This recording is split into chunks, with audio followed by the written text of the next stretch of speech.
A la 1 de la tarde, 50 minutos, pues ya les contábamos, iniciando nuestro programa, que el pasado 3 de diciembre el mundo entero creó conciencia sobre la discapacidad.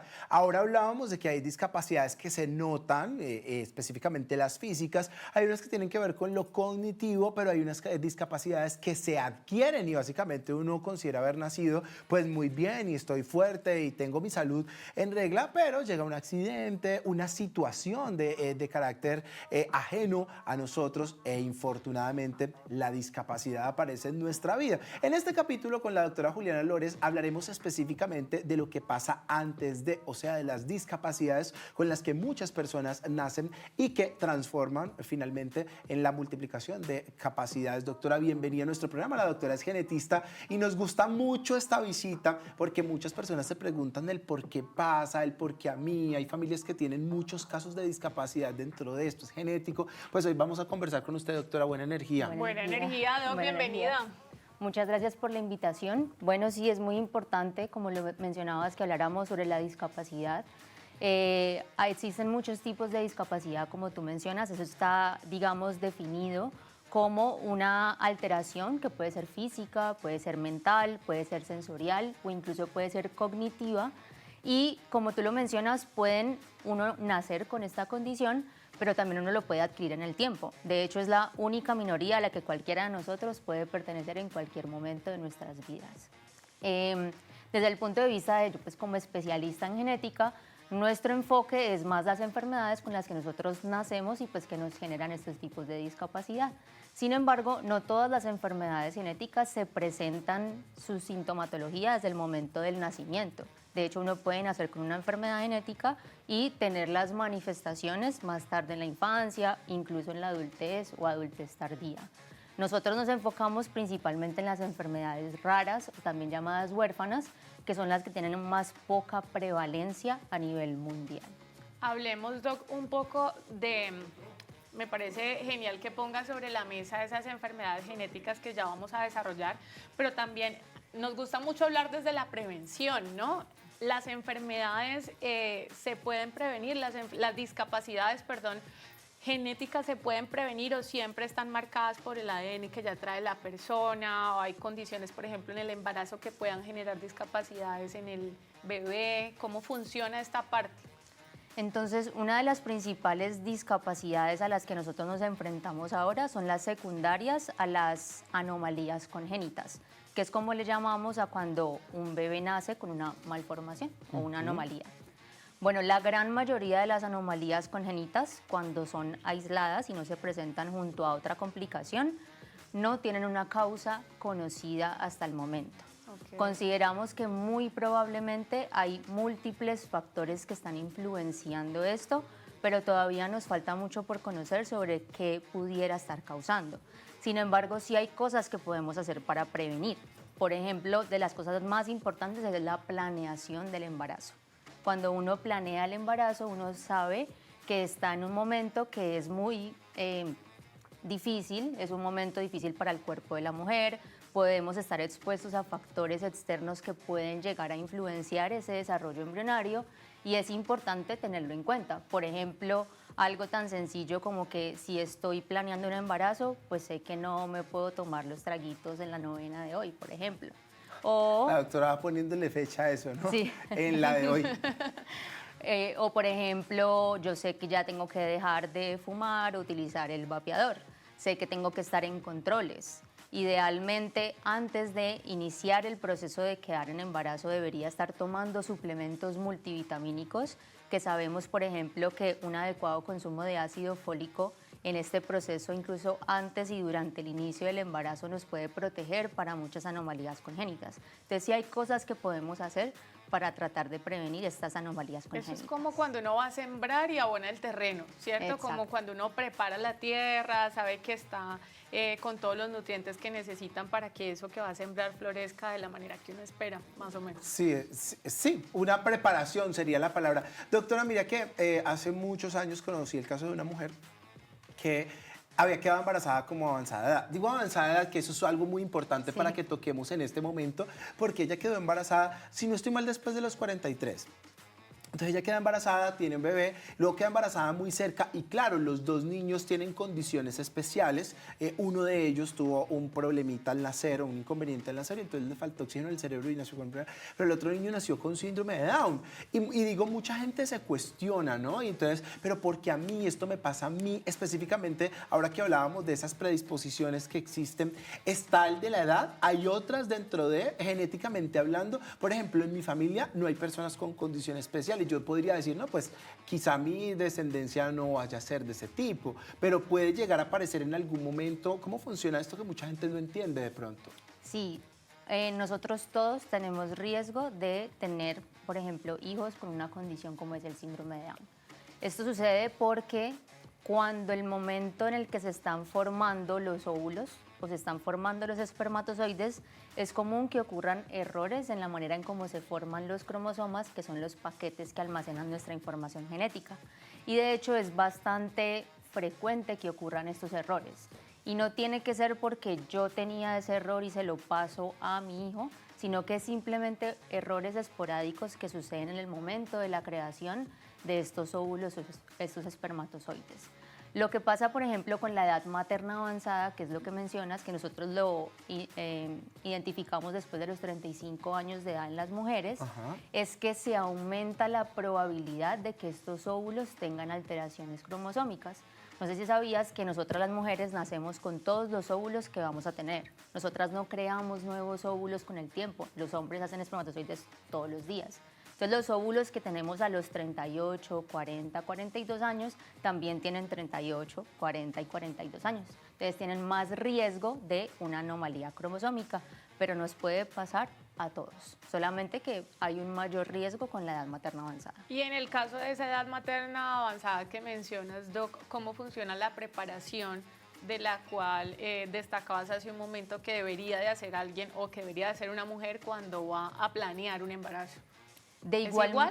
Sí, digamos que de igual manera la planeación del embarazo se recomienda en cualquier momento, solamente que cuando ya tenemos un factor de riesgo como es la edad materna avanzada, pues tratamos de estar un poquito más atentos, los controles pueden ser un poco más frecuentes, podemos recomendar estudios que ya tenemos disponibles ahora que se pueden hacer al inicio del embarazo para tratar de hacer un diagnóstico temprano, pero como les decía, estas alteraciones cromosómicas pueden pasar en verdad en cualquier momento y no hay algo específicamente que pudiéramos hacer para prevenirlo.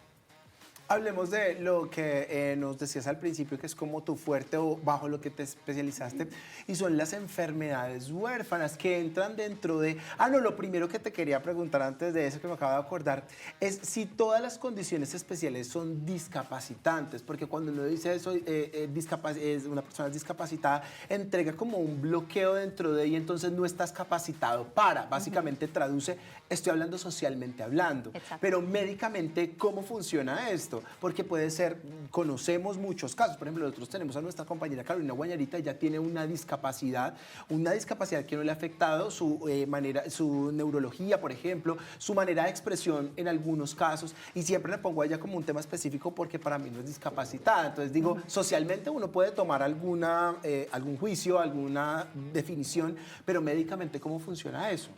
Bueno, de hecho nosotros tratamos de utilizar el término persona en situación de discapacidad. Que me parece una pedagogía muy interesante. Sí. Lo mismo que cuando las personas están privadas de la libertad, es persona privada de la libertad. Y aquí es persona en condición de discapacidad. En situación de discapacidad. Situación de Exacto. discapacidad. Porque, ¿qué pasa si yo, por ejemplo, ahorita caminando me enredo, me quiero una pierna, voy a estar con una limitación en mi movilidad y voy a estar temporalmente en una situación de discapacidad porque no voy a poder tener la movilidad adecuada?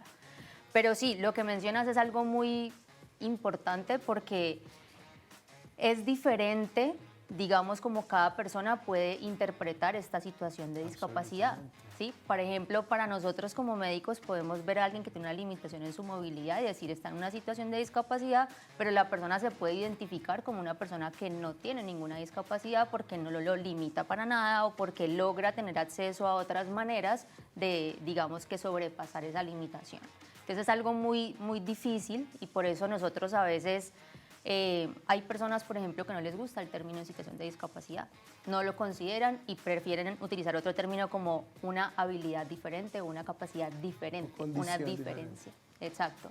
Esto es un tema que es complejo y puede variar entre persona y persona. Digamos que para nosotros como médicos lo importante es tratar de hacer un acompañamiento adecuado y brindar esas facilidades que permiten que esta persona pueda, digamos, no tener tantas limitaciones o poder de alguna manera superar estas barreras que el entorno le pone a la persona en situación de discapacidad.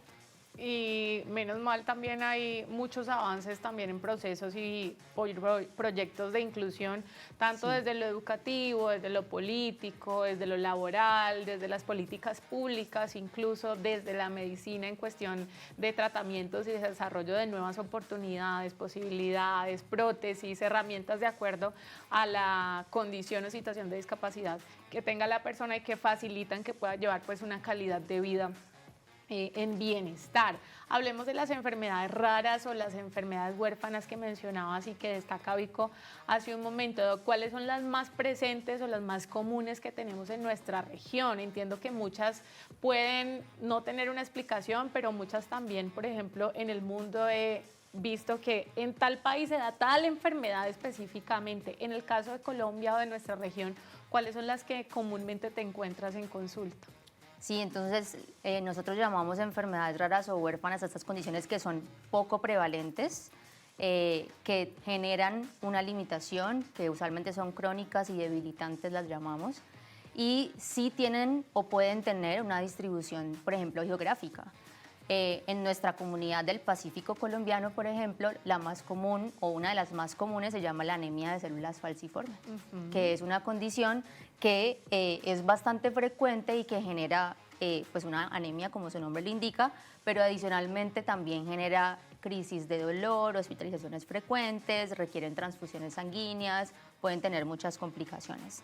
No todas las enfermedades raras o huérfanas son de origen genético. Por ejemplo, unas de las más comunes como la esclerosis múltiple, el síndrome de Sjögren, no tienen una causa genética específica, pero digamos que nosotros como genetistas, nuestro enfoque está principalmente en el diagnóstico de estas enfermedades raras o huérfanas y en poder brindar, si hay un tratamiento disponible, pues el tratamiento o un seguimiento adecuado. No sé si, por ejemplo, ustedes saben que al tener estas enfermedades raras o huérfanas, pues dificulta mucho que un paciente llegue a este diagnóstico.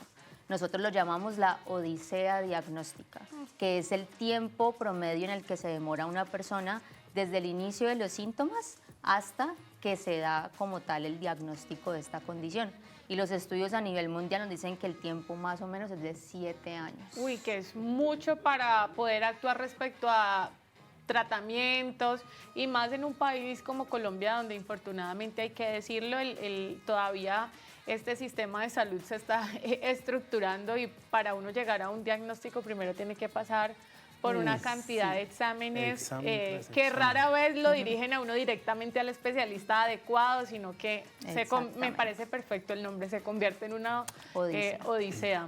Doctora, rápidamente, antes que nada agradecerle por haber sacado de su tiempo. Las agendas de los médicos son complejas, televidentes, valoren el trabajo de nuestra productora que está muy pendiente de los invitados, porque es verdad que una persona tan profesional pues deje su consulta para acompañarnos, realmente es un honor estar aquí. Pero quiero hacerle una pregunta que le transmite un televidente que dice así: por favor, pregúntenle a la doctora si hay algún método o procedimiento para identificar desde el vientre las discapacidades físicas, como por ejemplo pie equino o llamado también pie chapín. Gracias, dice ella. Sí, digamos que hay algunas herramientas que nosotros podemos utilizar desde la etapa prenatal, cuando todavía está el embarazo. Una de las más comunes, pues por supuesto, que es la ecografía. La ecografía prenatal nos permite visualizar esas estructuras pues, del cuerpo del embrión y feto para mirar ese tipo de alteraciones. Hay algunos otros estudios que tienen que ver ya con análisis del ADN como tal, que se pueden hacer ya sea en sangre materna o directamente con una muestra, digamos, del embrión o el feto, pero estas no me van a predecir con exactitud qué va a pasar en ese embrión o feto al momento de nacer. Por lo que les decía que las anomalías congénitas usualmente no tienen una causa clara. En verdad es un porcentaje relativamente pequeño el que tiene una causa genética esclarecida, así que para mí un estudio genético prenatal no me da garantía sobre una, digamos, una falta de anomalía física, por decirlo así. Y esta solamente es de sí o no, que también es de un televidente y no quiero que lo dejemos allí sin respuesta. Solo sí o no, doctora, porque usted debe continuar con su agenda. Pero cuando tienen relaciones entre personas de la misma familia, ¿es probable que exista alguna discapacidad dentro de...? Sí, cuando tenemos, digamos, hijos con personas con las que tenemos consanguinidad, que es como le llamamos cuando tenemos una relación familiar, se aumenta el riesgo de un grupo de enfermedades que se llaman autosómicas recesivas. Hace parte de este grupo de enfermedades huérfanas. Ahí está la respuesta para nuestro televidente. Dani, tema complejo, porque además que hablamos desde la genética, pero podríamos hacer un capítulo mucho más extenso desde las circunstancias de la vida. Así Y ese es es. más complejo de muchas personas que corrieron, fueron atletas e infortunadamente por un accidente de tránsito, por ejemplo, una amputación en su pierna, les cambia completamente su forma de presentarse al mundo, pero no su forma de seguir viviendo, y de eso hablaremos un poco más adelante. Incluso eso nos da un mensaje bastante importante, Vico, y es que nada está escrito. Sí. Y por eso desde esa posibilidad de que cualquier persona podría presentar en cualquier momento de su vida una situación de discapacidad, debemos de ser empáticos, debemos de ser incluyentes, debemos de no excluir a las personas que o nacen con una discapacidad o la adquieren con el tiempo, porque hoy son ellos y cualquier momento puede ser tú, y pues todos quisiéramos tener acceso a las oportunidades, a las posibilidades y a la empatía social que a veces está muy carente, pero es supremamente necesaria. Doctora, buena energía. Muchas Buena gracias energía. Buenas tardes del por Sol, mi doc. acompañarlos. Nosotros vamos a hacer una pequeñísima pausa y ya regresamos con más de nuestras tardes del sol.